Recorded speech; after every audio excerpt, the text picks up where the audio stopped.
Bonjour, bienvenue pour cette deuxième partie pour les publications des jeux Oracle auto-édités. Donc je vais condenser beaucoup plus de jeux dans cette vidéo puisque dans la première vidéo, voilà, j'avais fait un petit essai à savoir si ça vous plaisait ou pas. Et donc là je vais, parce que Noël approche, donc comme il y a beaucoup de jeux anglais, américains que je vais vous proposer. Du coup, c'est vrai qu'il faut le temps de les commander, donc je me suis dit je vais tout condenser dans cette vidéo et puis comme ça, vous aurez la possibilité de pouvoir aller les acheter. Donc, le premier jeu que j'avais envie maintenant de vous présenter, ça s'appelle l'Oracle de la chamane. L'Oracle de la chamane a été créé par, pardon si j'écorche son nom, Elysia Hort. Je l'ai rencontrée sur Facebook et j'ai adoré son univers. Encore une artiste peintre, encore merveilleuse artiste peintre. Pour ceux et celles qui ne le savent pas, effectivement, moi aussi, je peins et je fais des toiles pour les thérapeutes ou pour des peintures de guérison. Donc c'est pour ça que ça m'appelle beaucoup et que j'aime beaucoup cet univers-là. Et ici, donc, il s'agit de l'oracle de la chamane. Donc cet oracle est sublime puisque comme le précédent que je vous ai présenté dans la vidéo d'avant, c'est une artiste peintre. Donc bien évidemment, ces toiles sont très connectées, très colorées, très chargées et vibrantes, très puissantes. Donc ce jeu de cartes ici présent, voilà, je vais vous le montrer un petit peu plus en détail après. Donc ça, c'est le dos de l'oracle. Et là, nous avons quelques illustrations. Et donc, avec cet oracle vient ce petit livret. Voilà. Je sais qu'elle en a fait un deuxième, mais pour l'instant, je ne l'ai pas. Donc, bien évidemment, dans cet oracle, eh bien, on a le guide, on a le sommaire, donc avec bien évidemment toutes les cartes. Et puis, on a un avant-propos, comment il a été créé, qui est l'artiste, qui est l'auteur. Et puis, alors, on a, comme d'ailleurs j'ai envie de vous dire quasiment dans tous les jeux oracles, un petit condensé des tirages rapides que l'on peut faire et également un descriptif. Alors je vais regarder de chaque carte. Donc ici nous avons la colombe, donc je crois que c'est la première. Bon. Oui, c'est ça, donc celle-ci. Donc nous avons la colombe, voilà. Et donc pour cette carte, je vais vous lire un petit peu justement ce qui se trouve dans le descriptif ou quelques mots-clés. Hein, les mots-clés sont ici. Et comme ça, vous pourrez vous rendre compte si ces cartes vibrent pour vous, le texte et tout ce qui s'ensuit. Donc cette colombe annonce le calme et l'équilibre après une période difficile. Il est temps de prendre votre envol avec grâce. Vous avez toute cette pureté de cœur nécessaire pour trouver votre liberté. Rendez grâce pour tout ce que vous avez, votre regard sur les choses va changer. Voilà, donc c'était un petit extrait bien évidemment. Et donc oui, bien sûr, les mots-clés, je les ai oubliés. Alors les mots-clés pour cette carte, c'est calme, équilibre, chance, grâce, pureté, paix et message. Donc voilà. Je vais vous montrer quelques cartes. Alors, ici nous avons la pyramide. Ici, nous avons la chamane. Ici, nous avons l'amusement.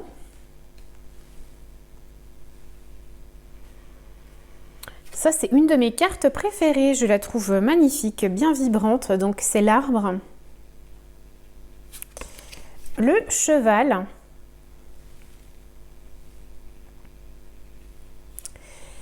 Le chemin. Voilà, et donc, si ces cartes vous intéressent, je vous laisserai bien sûr aller voir sur son site internet. Bon, pour toutes ces cartes, ces jeux de cartes, je vous mettrai en barre d'infos les liens pour vous procurer ces jeux. Et peut-être si je trouve le lien direct pour les acheter dans leur boutique. Je ne suis pas du tout sponsorisée, vous pensez bien avec le nombre d'abonnés que j'ai, hein, on ne va pas aller s'envoler bien haut, mais... Mais du coup, moi, ça me fait plaisir de partager des gens qui ont un talent particulier et qui en plus permettent de véhiculer beaucoup de belles vibrations. Donc, voilà. Donc là, on a la chouette Souvent la chouette est très très représentée en chamanisme, donc voilà. Donc là il y a le phénix, je vous en montre encore quelques-unes. Voilà. Voilà, donc c'est pas, bien évidemment, hein, c'est pas la revue d'un jeu, vous l'aurez compris, mais je vous présente certains jeux auto-publiés pour lesquels vous pouvez avoir un coup de cœur et vous les offrir pour Noël ou les offrir puisque ce sont des jeux quand même plutôt rares que l'on ne trouve pas en commerce et pour moi c'est quand même pas mal, ça change. Donc le deuxième jeu, c'est le jeu Oracle Moja ou Moya, je ne sais pas trop comment ça se prononce, les gardiennes des sagesses ancestrales. Donc voilà comment le jeu se propose. On a une boîte, voilà. Et donc là aussi, vous avez un petit livret. Donc le petit livret, enfin petit livret, je devrais dire plutôt gros livret. Donc ce sont ici des gardiennes, des sagesses ancestrales qui sont représentées. Alors vous avez là encore, hein, bon, bah, comme toujours en fait, vous avez la présentation, les tirages au choix. Vous avez des mantras qui accompagnent ces cartes et vous avez pour chaque carte, donc la carte représentée, vous avez les mots-clés, le message et la description. Voilà, je vais regarder s'il y a autre chose et le mantra pour chaque carte. Donc voilà. Et alors là, ici, on a des déesses, des déités de tout panthéon confondu et de toute mythologie. Donc on a Vesta, par exemple. Donc le dos des cartes se présente comme ceci. Donc si vous voulez, ce sont des cartes avec lesquelles on peut travailler, qu'on peut mettre sur son autel ou avec lesquelles on peut travailler, par exemple, chaque semaine. On peut se dédier une déité avec laquelle on travaille chaque semaine. Donc celle-ci, c'est Vesta. Donc je vous en montre quelques-unes. Celle-ci, c'est Anna. Donc Anna, c'est la grand-mère de Jésus. Artémis. Sélénée. Athéna, Brigitte,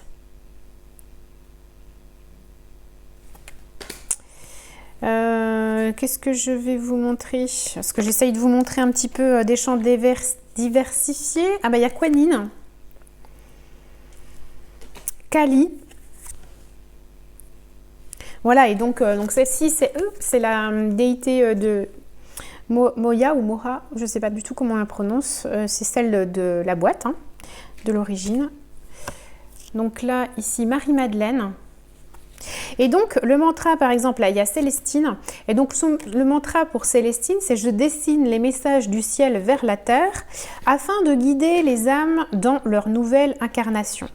Donc, ça peut donner un petit peu le message à travailler tout le long de la semaine ou également une déité à laquelle se relier à son essence parce que peut-être c'est quelque chose qui nous manque sur le début de semaine ou alors ça peut faire partie intégrante d'un tirage. Donc, voilà pour ce jeu des gardiennes de l'oracle Moya ou Mora, je ne sais pas. Pareil, je vous le mets en barre d'infos pour si vous souhaitez vous le commander, bien sûr. N'hésitez pas aussi en commentaire à me dire vos jeux auto-publiés que vous possédez parce que moi j'adore explorer ce champ-là. Je trouve que c'est hyper riche, donc je ne connais pas tout bien évidemment. Et donc si vous êtes détenteur ou détentrice d'un jeu d'oracle auto-publié, auto-édité, eh bien ce sera avec plaisir qu'il faudrait nous le faire découvrir. Donc laissez en commentaire peut-être le lien, le nom de votre jeu. Et puis moi, j'irai jeter un coup d'œil. Donc ici, là, je vais vous présenter le jeu qui s'appelle Magical Dimension de... Je ne sais plus. Attendez, je vais trouver peut-être... Donc voilà la boîte. Ah bah zut, je ne sais plus. Parce que là, il y a marqué Light Star, mais je crois que... Ben, il me semble si c'est son nom, ça se trouve. Hein. Donc voilà, la boîte... Elle arrive d'ailleurs, donc ça c'est un jeu qui vient des États-Unis. Elle arrive dans une boîte énorme.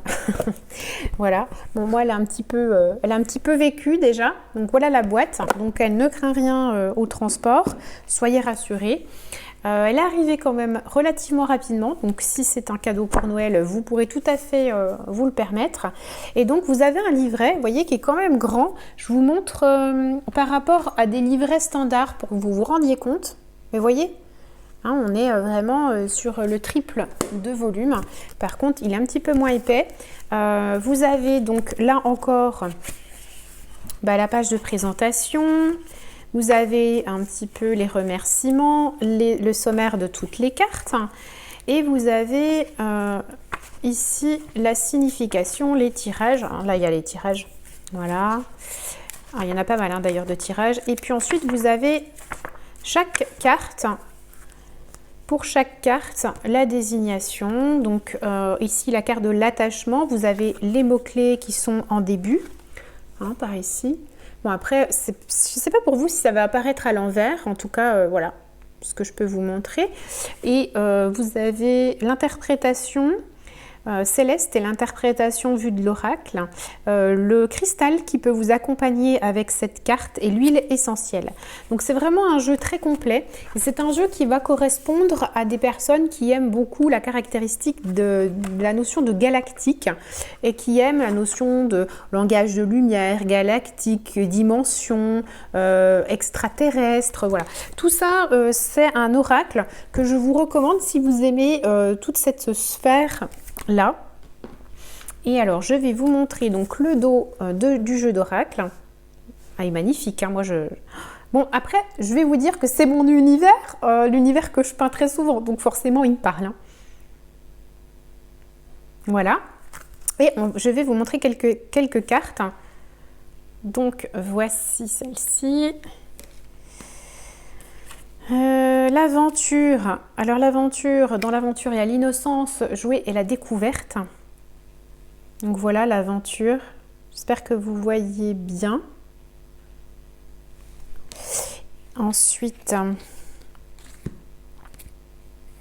alors il y a des cartes d'activation comme ceci, les cartes Gaïa par exemple, la carte de Gaïa en langage de lumière. Donc ici, vous avez un langage de lumière. Alors, pour ceux et celles qui ne savent pas, bon, après, hein, chacun ses croyances, mais en tout cas, quand on est proche de la source, on reçoit pas ou peu d'images et on reçoit soit des sons, soit un langage comme ceci de lumière.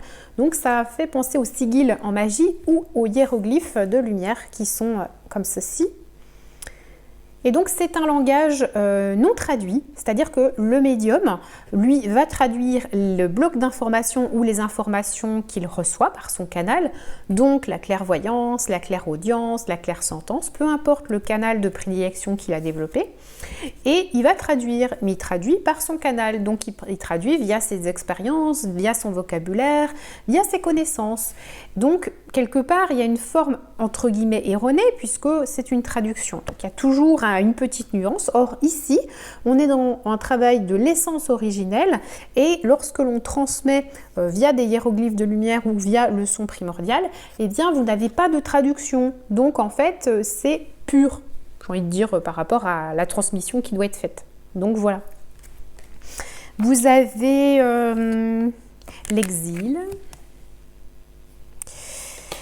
Vous avez l'éveil.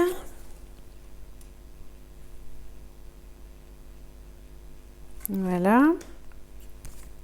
La manifestation. Alors, vous voyez, les cartes sont très riches. Alors, j'ai mis une petite lampe pour que vous voyez parce que, comment vous dire, le temps n'est pas au soleil. Donc, vous voyez, c'est assez riche. Ici, vous avez une petite fée. Là, vous avez une forme de, un peu comme un lutin. Ici, vous avez un paysage. Vous voyez, il y a plusieurs plans en fait. Donc, pour l'interprétation, pour la médiumnité, ça peut vraiment être sympa. Donc, vous voyez ici, vous avez même les chakras. Donc là, hop, le chakra racine, par exemple, a été représenté comme ceci.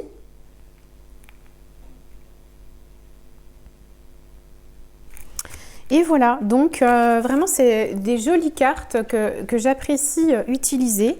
Après, plutôt de manière personnelle, je trouve que... Voilà, pour une transmission, pour recevoir une connaissance au niveau spirituel et au niveau du cheminement spirituel, elles sont très intéressantes. Peut-être moins Quoique si, hein, quand même, pour un tirage, pour vous conseiller, pour vous guider. Mais moi, je l'apprécie comme pour évoluer au niveau spirituel. Voilà, donc celui-ci est magnifique aussi. Et puis lequel? Alors, dernièrement, j'ai fait l'acquisition d'un jeu.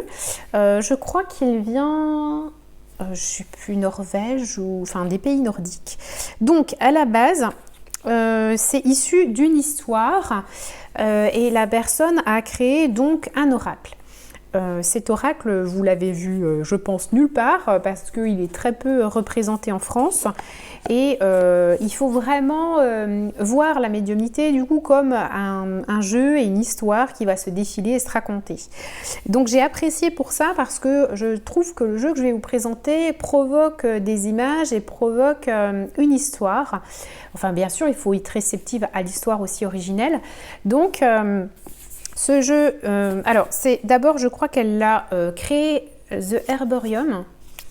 Il me semble que c'est celui-là qu'elle a fait en premier. Donc vous voyez, c'est un jeu plutôt petit, celui-ci, en fait, hein, format de ma main. Donc vous voyez, on est sur un jeu plutôt réduit. Et en fait, ce jeu est issu d'une histoire qu'elle a créée avec son mari. Donc The Herbarium par Phil and Jackie Lovesay. Voilà, c'est l'histoire d'un conte, d'une histoire avec un lapin, enfin voilà, une forêt enchantée, de la magie. En tout cas, je vous laisserai le découvrir parce que je pense que c'est intéressant de se connecter d'abord à l'histoire et puis ensuite, de par cette histoire, vous savez, je ne sais plus, il y a une personne qui a créé aussi beaucoup de choses au niveau du tarot via Harry Potter. Si je me rappelle son prénom ou sa chaîne YouTube, je vous le remettrai en barre d'infos, mais là comme ça ne me revient pas. Et je sais qu'elle a créé tout un univers de tarot autour, donc les tirages, des ateliers, des quiz, plein de choses autour de Harry Potter pour travailler avec son tarot. Et donc là, c'est un peu le même principe, c'est-à-dire autour de cette histoire, du coup, Phil et Jackie Lovesay ont créé un oracle. Et donc, ils ont créé tout d'abord The Herbarium, que je vais vous montrer. Donc, voilà la boîte. Donc pareil, hein, je ne vous fais pas le topo, mais il y a toujours le à propos, les tirages. Alors si pour les cartes, par exemple, là, pour la carte, il y a l'histoire. Donc par exemple, cette carte, Flowship, vous avez l'histoire et ensuite vous avez un petit peu l'interprétation. Vous voyez, tout ça c'est l'histoire en fait et ici seulement vous avez l'interprétation. Donc il faut vraiment que le principe de déclenchement par image vous procure des interprétations parce que si vous comptez sur le petit livre pour interpréter, ça risque d'être juste. Donc voyez ici vous avez la carte de l'espoir. Ici, la carte de la célébration. Et il y a un effet un petit peu régressif, un petit peu manga, si je puis me permettre. Un petit peu bande dessinée aussi. Ben, ça a été le cas hein, à la base.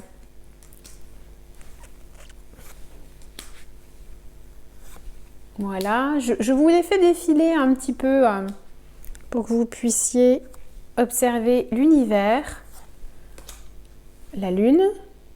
Sympa hein, la lune aussi, hein, j'aime beaucoup.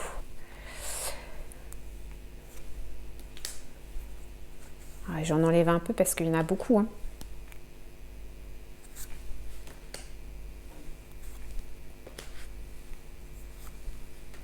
Voilà, donc c'est un petit jeu que j'adore. Donc il vient donc, dans cette boîte avec un petit pochon, je vais vous montrer. Donc ce petit pochon là, et dans le petit pochon, il est magnifique, rien que le pochon il est trop mignon. Donc le petit pochon et le livre qui va dedans. Donc vraiment c'est à offrir, mais c'est trop mignon, c'est une vraie pépite. Donc vraiment, je vous le recommande. Et donc son deuxième oracle, The Secrets of Wynnewood. Voilà. Donc son deuxième oracle, ben, j'ai envie de vous dire, le livret, on est sur la même chose. Un petit peu plus grandes les cartes. Voilà, elles sont un petit peu plus grandes, vous voyez. Donc ça, c'est le dos. Voilà. Et donc, on est sur une boîte, par contre. Donc là, je l'avais pas... une boîte basique. Contrairement à l'autre qui arrive dans cette petite pochette trop mignonne. Donc, voici la carte, par exemple, de la gratitude. L'équilibre. Donc on est toujours un petit peu, vous voyez, sur le même univers. Channeling. Alors, attention parce que là, il faut connaître l'histoire, donc il faut se référer à l'histoire pour essayer de faire une interprétation. On n'est pas vraiment dans les jeux basiques d'oracle où tout vous est donné, vous avez juste à décoder le livret, de l'appliquer à votre situation. Ici, il faut vraiment faire un... Et justement, c'est ce qui est excellent pour la médiumnité, parce que ici, vous allez faire un travail pour vous connecter entre l'histoire et vos perceptions, et donc aller révéler cette médiumnité que vous avez. Ça va vous provoquer des images, vous créer justement une histoire. Donc, c'est très très bon en fait pour la médiumnité. Calling. Breath. Donc voilà, je pense que vous avez vu donc dans ce jeu, je ne sais pas s'il y a indiqué combien il y a de cartes, je vais regarder. Alors normalement c'est peut-être... Non, il n'y a pas, je pourrais peut-être vous le mettre. 44 cartes, donc vous voyez c'est quand même un jeu quand même assez sympa. Donc voilà pour celui-ci. Et le petit dernier, c'est Oil... Je sais pas, j'arrive pas à le prononcer celui-là. Oil Rackle. Bon, voilà. Essential Oils Card Deck, c'est les cartes d'huile essentielle. Alors, je sais que ça va plaire à certaines d'entre vous parce que je connais beaucoup d'entre vous qui regardaient mes vidéos et qui apprécient. Je n'avais plus de batterie, donc pas de souci, je reviens. Je disais que c'est un jeu qui va être apprécié par les personnes qui aiment travailler avec les huiles essentielles, les plantes. Et je sais que vous êtes plusieurs d'entre vous à aimer beaucoup ça, j'en suis certaine. Donc on est quand même sur une taille de carte, je vais vous montrer ça. Vous voyez, plutôt large, plutôt grande. Ce sont des cartes cartonnées avec de très jolis dessins. Donc il n'y a pas de livret puisque en fait je vais vous montrer comment la particularité du jeu, c'est que ici vous avez donc l'illustration et puis au dos vous avez donc alors je vais vous montrer pendant ce temps celle-ci. Donc au dos vous avez donc le thème de l'huile essentielle à laquelle ça se rapporte. Vous avez le descriptif et vous avez ce que ça vous amène à constater ou la réponse que ça vous apporte. Voilà, donc voici les illustrations qui sont très très jolies. Alors ici, vous avez par exemple l'abondance. Alors l'abondance, vous pouvez vous connecter à l'huile d'orange, de patchouli, de gingembre, de myrrhe. Donc voilà, et ce sont des éléments que vous pouvez... Alors il n'y a pas de tirage non plus, donc ça c'est comment utiliser le jeu. Hein. Vous voyez, donc c'est le seul... Cette carte, c'est le seul élément que vous avez pour travailler avec le jeu. Donc il ne faut pas avoir besoin d'autre chose, mais voilà, il se suffit à lui-même. Et puis si vous aimez ce genre de jeu, c'est que vous êtes déjà un peu coutumier ou coutumière des jeux d'oracle, donc ça devrait aller. Mais moi j'aime beaucoup l'univers, puisque là encore, en fait, on est dans une forme d'histoire, une forme d'images qui vont révéler en fait votre médiumnité, qui va aller faire travailler votre médiumnité et éveiller votre clairvoyance, votre clairaudience. Ça va provoquer des sensations, des images, et donc on va travailler énormément sur la clairvoyance. Donc je vous en fais défiler quelques-unes. Vous voyez celle-ci, hop, je ne me rappelle plus. Là, c'est pour l'huile essentielle de Titri. Pouvoir, puissance, transmission. Celle-là aussi, elle est magnifique. Donc celle-ci, c'est la carte de la tranquillité. Donc ici, on vous invite à travailler avec la tranquillité. Donc avec l'huile essentielle de lavande, de romarin ou de camomille. Et donc par exemple, le petit descriptif sera, faut que je traduise parce que c'est en anglais. J'observe la conversation que j'ai avec mon mental, enfin mental trop bruyant, j'observe le stress et je réduis mes tensions. Calmement et paisiblement, j'observe la conscience de la Terre et je me relie à la conscience de la Terre. Bon, c'est qu'un exemple, mais voilà, ça vous donne un petit peu... Donc voilà, très très joli jeu avec de magnifiques illustrations. Donc là encore, vous pouvez l'utiliser comme carte sur votre hôtel pour votre semaine, pour vous relier justement à l'énergie que vous devez travailler pour votre semaine, ou alors dans un tirage, pourquoi pas. Mais ça peut être une carte très sympa justement avec laquelle travailler pendant votre semaine. Vous voyez ? Moi, je les trouve extrêmement parlantes, nourrissantes. On peut faire beaucoup de choses avec ces cartes. Donc voilà. Donc je vous ai présenté tous mes petits jeux que j'avais en auto-publié, auto-édité pour peut-être penser à des cadeaux de fin d'année pour des personnes qui apprécient ce genre d'oracle qu'on ne retrouve pas partout, qui sont riches et qui offrent des perceptions, des perspectives un petit peu nouvelles. Si vous en avez, vous personnellement, n'hésitez pas à me l'inscrire en barre d'infos, c'est avec plaisir que j'irai découvrir tout ça. Et puis si vous en possédez également, dites-moi ce que vous avez aimé, quel est votre jeu, je serais curieuse de savoir quel est votre jeu coup de cœur. Et puis, je vous remercie aussi de tous vos partages, vos likes, vos commentaires. J'apprécie énormément. Si ce n'est pas déjà fait et que vous appréciez la chaîne, pour la soutenir, je vous invite à vous abonner pour ne pas rater le contenu que je vais publier de plus en plus régulièrement. Et puis, je vous dis à très bientôt pour la suite.